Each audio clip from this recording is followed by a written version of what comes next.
You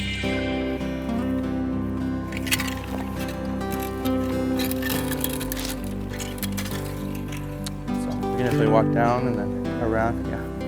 But this is our farmer in residence program here, where we are teaching these individuals through a grant that we received about capacity building. So I was talking about earlier about we've established Bidii Baby Foods as an LLC, and in that time from 2 years ago to now, we've also established a 501c3, a nonprofit called the BEN Initiative. BEN is an acronym for Birth, Environment, and Nutrition.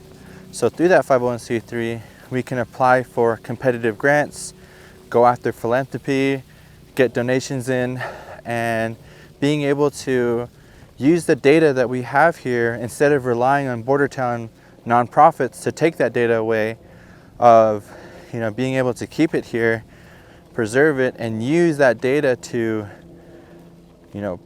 implement and develop programs that are for the community, by the community. And so with that, we were able to get a grant in where we can capacity build for our farmer in residence program here. This year we got 2 individuals, and they've never farmed. No, that's our staff. Okay. Yeah, but these 2 individuals are currently not here today, but yeah, they expressed interest. They wanted a place to farm. They don't have that ability to access land. And so with this here, we already had invested the irrigation piping. We got heavy equipment to share with them. And so we thought to ourselves, like, okay, this is a perfect opportunity for others to learn how to grow traditional crops, go through the added value process of turning white corn, Navajo Indian white corn, into Navajo dried steam corn, and being able to then become farm to school certified through the New Mexico Grown program, which is a farm to school initiative. And with those certifications, they are able to learn how to develop their own standard operating procedures, farm risk assessment, mapping, and eventually in the wintertime develop their own business plans. So that way they can invoice these entities, these higher education, elder care facilities, institutions, and being able to then, again, build that generational wealth of that knowledge. So really, you're building entrepreneurs through traditional means. Yes. But you're lacing it with business aspects. Right. Okay. Western business aspects. Western business aspects. Yeah. Okay. So, with that, you don't always have to look at it as a colonial construct or a capitalist mindset. Yeah. Yep. For us, we're looking at a social mindset. Yeah. The social part of this is that when you invest into your community in this way, farmer and residence programs, we've already invested, as Bidii Baby Foods, we already invested in the work of the land. This is a comparison of, what was here before and what is growing here now. We had a bunch of these, the tumbleweeds, the sagebrush. We had a bunch of the invasive species of Chinese elm trees, Russian olives that were just here. We cleared that out. China and Russia, who would have thought? Right. Those are things that are invasive here now. Yeah. And we deroot them, burn them up, and then voila, now we have corn growing here.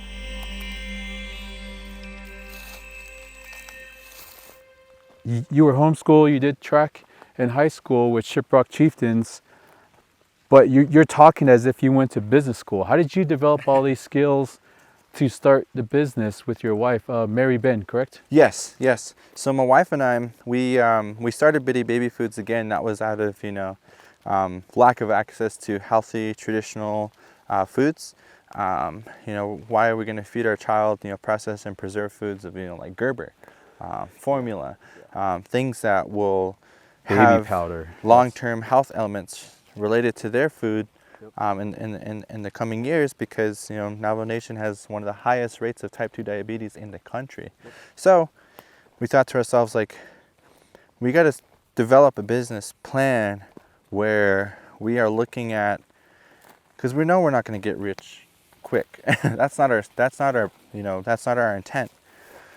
We know we're going to lose out on money because the current ecosystem economically, we cannot rely on our own communities to sustain our business. Yeah. That's an unfortunate reality, but what can we do to continue to teach our community to invest locally in this sense? Yeah. We have to make something unique, we have to make something special. And that was through, traditional baby food, of food that is a staple for our people, but it's a staple that is only accessed during ceremonies, during graduation parties. Those are times where you can get steamed corn stew or the flea market. But you can't access it, right, or fairs, right, our fair season. But you can't access it on an everyday basis of like, I'm gonna go to Bash's and get some steamed corn, Yeah. get some mutton with that. Yeah. Like, there's that disconnect already. So what are we marketed in Bash's? What are we marketed in Walmart? What does Sam Walton feed our people? Processed and preserved, chemically produced foods, GMO modified veggies and produce. And we thought to ourselves, like, do we want our children to grow up knowing that food? Or can we encode them to learn how to farm, take care of the land, take care of themselves, and produce healthy food? It's one of the smaller pieces, but being able to produce right here, look at this. Not done. This is blue corn. This is a smaller version of that because it's on the outskirts, but we have bigger ones in here. But you can take this food, shell it, winnow it, mill it down, make some torchkin with some cedar ash, some blue corn mush. This is, what we're teaching our children now. This is our farmer in residence program, and they're teaching their families, they're able to feed their communities with that much more producers. So the ability to have that, again, that business mindset of like, am I looking for, again, the social, or a return of investment or a social return of investment? That was it. That was key, was looking at being able to use this hybrid business model of having the LLC and the 501c3 to invest into your community rather than a community investing into you, because that's not going to happen, unfortunately.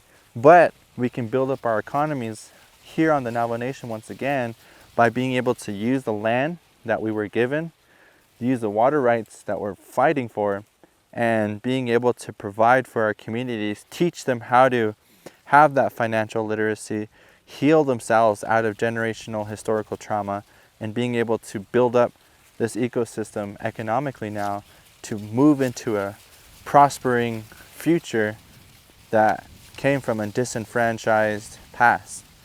So that's where we're headed, because like I said, before first contact, we were rich people.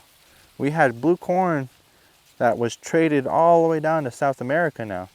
We had trade routes from there to here, then here to through Canada.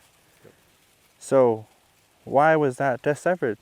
Why aren't we doing that nowadays? Well, I think it's also what we're talking about with the isolationism. That's where the new Western civilization that came in introduced isolationism to defeat. Yep. And then to eventually, after defeat, then demoralize. Yep.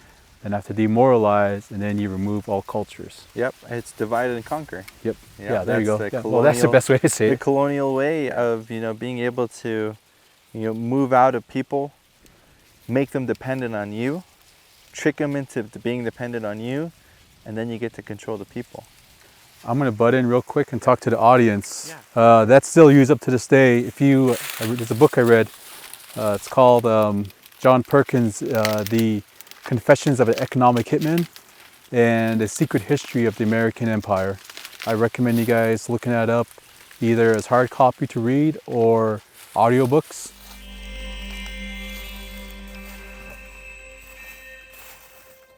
How did you meet your wife? Yeah, so my wife and I, we met on the farm, ironically. Nice. Which one? We met on the farm. This was back when I was working on my family's farm, back in Shiprock. We were working with around 40 acres at the time there. And so this was right before the pandemic era. A couple years before that, She came out to volunteer. We were just doing our thing, making the shiji, Navajo dry steam corn, and again, farming for the community in that sense. And back then too, it was that one was more focused on like cash cropping. Just looking at a quick return of cash. Yep. So, from there, we met on the farm. That first year, we didn't really get to talking. Is she from this area too? She's from Baltimore, Maryland. Whoa, back okay, east. Yeah, okay. back east. And so, Okay, so she came from Baltimore. yeah, so she's from originally from there, grew up and raised, and then she came out this way, moved to here in New Mexico, and then from there we were able to like connect on the farm because she came out to volunteer, wanted to know about the culture, how to farm in these ways, and then it was funny because our mutual friend of ours, introduced her to us as farmers, and we thought to ourselves like, wow, somebody that actually can work. And then from there, a couple years later, got to know each other. Farm. Yeah, exactly. So, we got to talking after a couple of years and realized we had so much in common. We grew up in different areas, in different regions of the states here, but it was funny because like that's exactly just based off the commonality, we thought to ourselves like, gosh, like who would have thought, and from there, yeah, I mean, we hit it off right away, and then the pandemic hit. Also, this was crazy too because the pandemic hit, and then just as the pandemic was like really starting to increase in 2020, then Dineh Benally did that illegal marijuana operations here. All the hemp plants and stuff like that. Yeah. And we fought that too as farmers in that area of Shiprock. Yeah, we dealt with that too. Yeah. So it was a crazy time, but in summary, like that, all of that, it was allowed us to really like connect more because we figured things out together. We were able to provide mutual aid relief to our relatives that live outside of the border towns, especially that time where Gallup ended up closing their borders to the Navajo Nation, because Navajo Nation has one of the higher rates during that time, had the highest rates of COVID. Yeah. So they wanted to block that off. People could not drive in to simply get groceries. So those are things that we ended up taking food boxes to those people, and served them as much as we could. Yeah. Through grant funding, through philanthropy, and through donations. So you can kind of tell how this is building up those areas of where we had to problem solve quickly. And so with problem solving, we realized we're creating these solutions. So with those solutions-based approaches and actions that we're learning from from that time we're connecting, from my past of farming, cash cropping, from that all combination of things, mom, now that she's becoming a mom, like what do we do with all this, her educational background, into like Bidii Baby Foods, the Ben Initiative, and so that's how we were able to really work on these things as parents. That's how it started, was as parents, was like, we got a baby on the way. What type of environment are they going to grow up in, and how can we change that environment as much as we can for not only him, but his peers, his generation, and that started here on the farm. So that's how we were able to really, like I said, just offer that commonality, working on the farm together, collecting corn pollen together. Started from there. Late nights irrigating the corn. 40 acres was a lot to work with back then. What we're standing on is like a quarter of that, like not even like a quarter of that. So being able to then have our children now growing up in this environment, being able to at 2 years old, being able to break corn and with us and steam it with us, and then open the pit next day and he's already I want some, or like I want to jump in the hot pit too. Yeah, so those are things like that make you smile, and you realize this was all worth it. Yep. And it's going to continue to be worth it, and those are moments that we get to share together because this is our livelihood now. We've made this business model a livelihood. We don't have like a little side hustle on the side. No, we do this full time. We grow corn full time. We provide food for our communities full time. And with that, ability to do so, we are fortunate to not have to be able to think about childcare. Because, you know, like, I was not talking to my family, she wasn't talking to her family, like, it was us. It was us, and we had to take care of our family, because we know now, out of healing into thriving, we know what we want for our children, and that was through that approach, and this allowed us to secure that approach. Yeah. And with that, and you know, we're very fortunate, but we're out of that being fortunate, instead of becoming, what's that word? Instead of becoming privileged with it, we decided to share it. Yeah.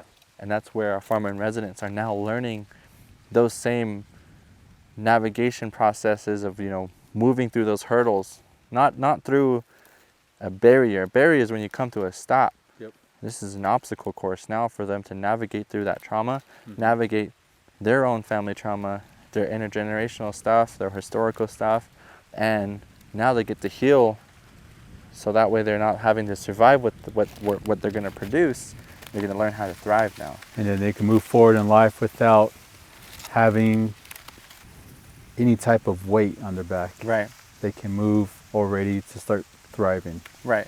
Instead of having to kind of navigate some certain traumas, then thrive. It's more now they just start excelling. Yes. Yep. Yes. That's again, you know, that's building that generational wealth for them to inherit that, rather than continuing to inherit those traumas that were established. Yep. And you know, that's why I bring up the past so much, is because those are things that we were learning from presently to figure out solutions, not to continue to re-victimize or continue to recycle those traumas, but to find solutions through action. Yep. And that's exactly what's happening here through the corn that we're growing, through the land that we're using, and the water rights that we're protecting, and our children that get to grow up in that environment.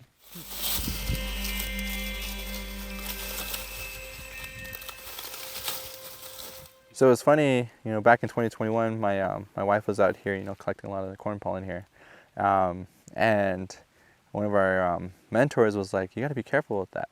And then she was like, "What do you mean?"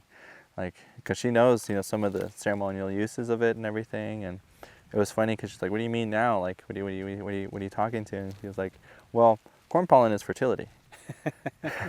Corn pollen is fertility when the tassels up there come down, the pollen falls down, makes contact with the silk here, and the silk is fed to each kernel here.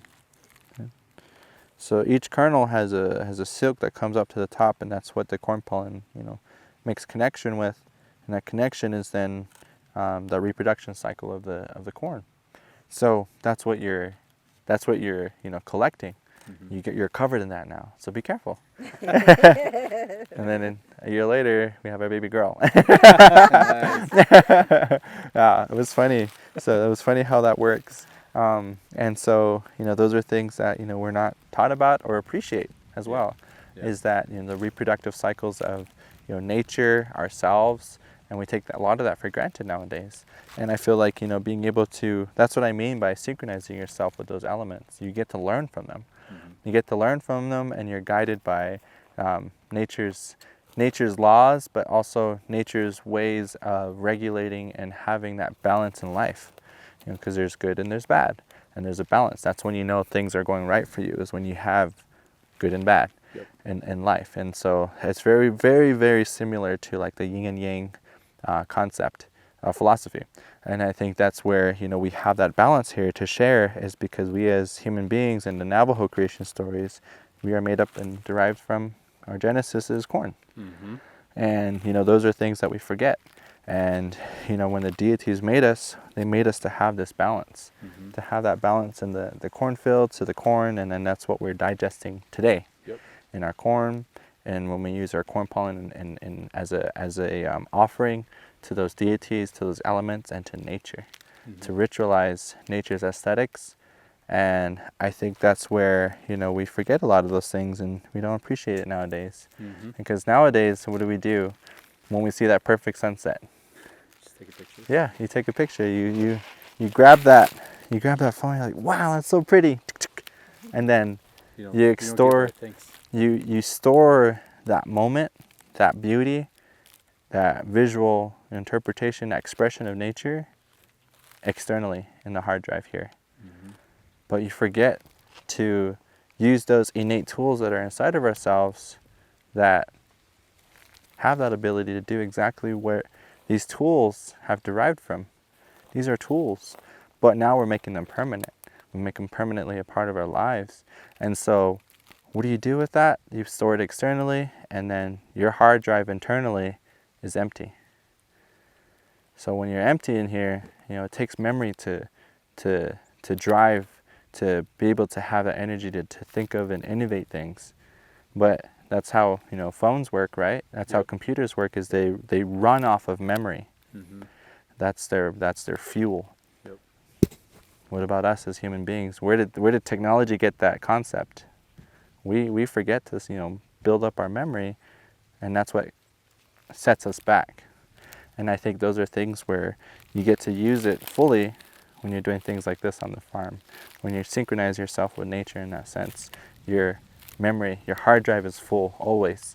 And that's where when you're full, you don't have the time, you don't have the thought of like, dang, I feel really alone right now. Or like, oh, I gotta do this, I gotta do that, and then anxiety sets in, that depression, anxiety set in. Those it opens up those opportunities for those monsters to come in. So again, referencing the Navajo creation stories, what took care of all those monsters for us? It was the twin warriors. They killed all the monsters except 4 of them. But now, fast forward to now, those 4 have then started making their own babies. Now we have alcoholism, we have depression, anxiety, we have substance abuse, we have sexual assaults and abuse, and all of that combination of those new monsters. And we think to ourselves, where are those twin warriors? So the twin warriors, they went out and traveled to the sun to collect all of that knowledge, collect all those tools of how to take care of these monsters. So when they went back home, they gave us those tools. They gave us that knowledge to take care of ourselves. And now we're forgetting it today. Now we just think, oh, it's a good story to tell. But when it's not practiced, then you don't have opportunities like this opening up for here and in here. And it's funny too, because like a lot of people sometimes practice it too much. And I say that to where like they don't live it. It's good to do the gestures. It's good to go about and making those gestures and movements to make it seem like you're practicing it, but you don't live it. And I think those are things too where we, because we're so busy in social media world nowadays, we're so busy trying to portray what I could be or what I can be because of identity issues, because of trauma. And that's where, we're losing our kids socially. And I think that's where, we don't have to portray false advertisements. Why don't we portray the authenticity of who we are so that people can get involved? And that's where, that's what we share. Those are things that we get to share on our social media. And we always put out that call to action. Come out and volunteer, come out and, work with us. But there's that lack of movement. Why is that? And those are things that we feel like, we want to move forward with. And again, this is a beautiful space to thrive in. This is a beautiful space to learn how to give reverence, to be able to have that ability to connect to the natural elements. But, a lot of people nowadays, they just, oh, I don't have the time, or I was going to, but this came up. And it's like, it's not, it's a lot of it is just the ability to, get out here and do those things. And I feel like we're forgetting about that. They're forgetting about building up the healthy trauma. The healthy trauma of persevering through the sun, moving about when you're tired and you're fatigued from a long day's work on the farm, but that's healthy trauma. Yeah. You gotta get that corn in before the harvest sets in, before the freeze sets in. Like, I gotta get that corn off the stalks. It's cold. You have that ability to get sick because of changing of the weathers, but it's gotta get done. Yeah. Or else you're not feeding you won't have that ability to feed your community. So that's healthy trauma, and that's what we're teaching here, is that ability to persevere, that ability to not remain resilient. Resilient is being able to continue to push through what's being thrown at you.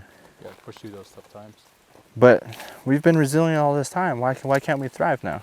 Yeah. And that's what we're showcasing, and that's what we're setting that example for others to get involved, inspire them, plant those seeds so they can then grow in their communities.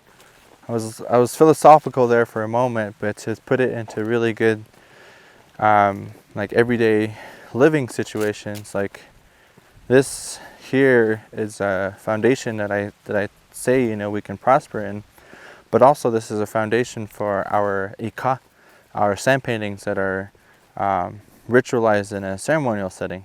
Mm-hmm. So every time you're gonna make a sand painting, they say, "Oh, bring in the farm soil." Yep. That's gonna be the part. That's gonna be your base. This is gonna be your base. Yeah, this is gonna be your canvas. Yep. And with that, that's where the deities are painted on.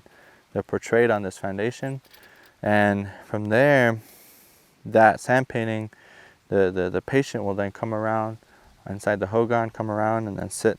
Before they sit down, they put cornmeal over the painting, mm-hmm. giving it the offering, giving that blessing, but reconnecting that corn back into that foundation. Mm-hmm. Those deities are all painted on there. You come around, you sit on the painting, then on the deity that you feel is best, that suits you, and then from there, the medicine man or a deity will come in and take that sand painting and apply it to the patient. That patient is now that sand painting, and that's where the healing transpires, mm-hmm. because now their energy, their battery is full. Mm-hmm. Why was it empty in the first place? Yeah, which it shouldn't be. It was because of this. Yep. They can easily access that sand painting through this area here, mm-hmm. where if you stand in here at Hayot when the first sunrise comes up, you'll hear those deities, you'll hear nature, and you'll hear the birds start to sing. You'll feel that like rush of energy in the morning when the first sunrise. You'll hear the critters start moving about. Everybody's awake at that time. Why aren't you? Why aren't you synchronizing yourself with the day, where you're able to then, meet the sunrise, that light of enlightenment. When you talk about our four colors, white, blue, yellow, and black. So with that white light of enlightenment, you synchronize yourself for the day. You're awakened by that. Then you got blue light. What is blue light? That's the south here. Okay, so that's a time of growth. And that's when the sun is the brightest. That's when the sun is producing, the vegetation of our earth to grow with. Without the sun, they won't be able to grow. So that's blue light that they're growing. They're learning. Such as ourselves as human beings, we're out and about in the world. We're learning new things, and then we get to take that home. Mm-hmm. With yellow light, that's a time to say, "Oh, I gotta get home now. I'm done. It's 5 p.m. Clock out. Get home." And yellow light is a time of reflection. So a time of reflection of being able to get home. Hey, how was your day? Oh, my day was like this. Oh, wow, your grandpa used to do that, and so used to do that. Or it's a time of reflection when you're sitting at the dinner table and having those moments together. And then from there, black light, being able to get back into your subconsciousness and rest and get ready for a whole new cycle again the next day. And those are things that were moments that pass us by when we take it for granted, or we're so busy with contributing to Americana, like I was saying. And that's where here on the farm you get to experience all of those things, and you synchronize yourself, and that's how healing transpires. That's where the magic happens. Is those areas where we're able to plug into.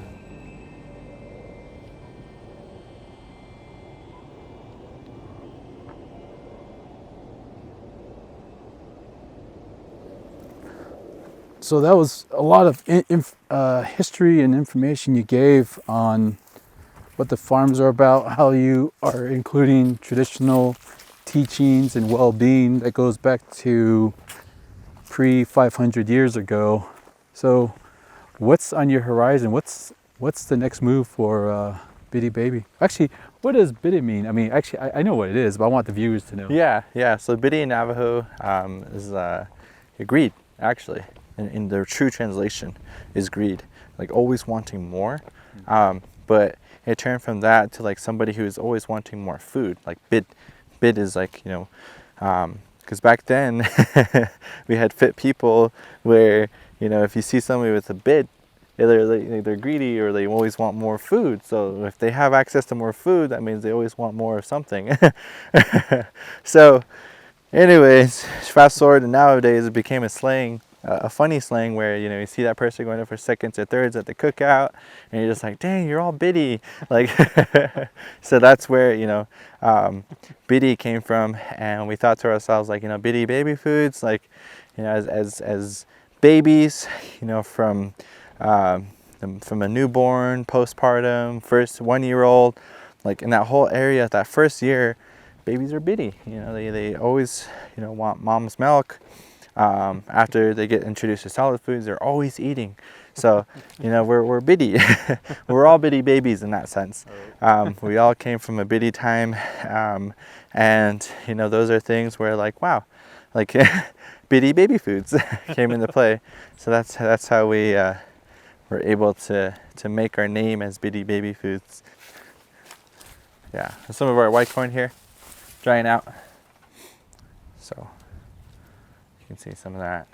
And where can everybody find your food, your product? So we have an online store, bidiibabyfoods.org. And then we have our social media, Bidii Baby Foods, on Instagram only. But you can find our products there on our online store. We have things in stock now. So, you know, please head on over and grab a taste of what, you know, farm life is like. Grab a taste of that, you know, labor of love, basically. Because that's what we instill into all of our products, our practices. The way we are able to raise our corn is the way we raise our children, is with that nurturing, that care, and that love. And with those pillars, it allows us to create those healing opportunities through not only just the farm, but through the food that we create and produce. So, you know, please head on over and, you know, support us by, you know, buying some of those products and being able to not only help us, but help you and your family and your gut health. You can get Bidii with Bidii Baby Foods. Yes. Okay. All right. So we're about to wrap up the video. And is there any words of encouragement or advice to any young Zachs out there that are in your shoes, who are considering about what they can do for the community? Is there actually any resource on how to even get a business started, and if there's any resources, maybe through the Navajo Nation or maybe through possible tribes out there? Really great question. And I feel like this is that call to action moment, is like, you know, how can I get involved? What can I do on my end now that I've heard this story, all this inspiration, but where do I target it? I think right now, some resources right away. I also work as a tribal liaison with University of New Mexico out of Albuquerque. They have a program for entrepreneurs who have that dream, who want that ability to have a great start. And I think in order to have that great start, what's that first big step? I don't know. Do I get an EIN? Do I get a business plan going? So through that department called Rainforest Innovations there in Albuquerque, or you can reach out to me as a liaison, I'm able to help plug you into those resources of, you know, opening up a business. And for me, what I like to call it, like what I've explained so far is funny, because like it's reservation economics.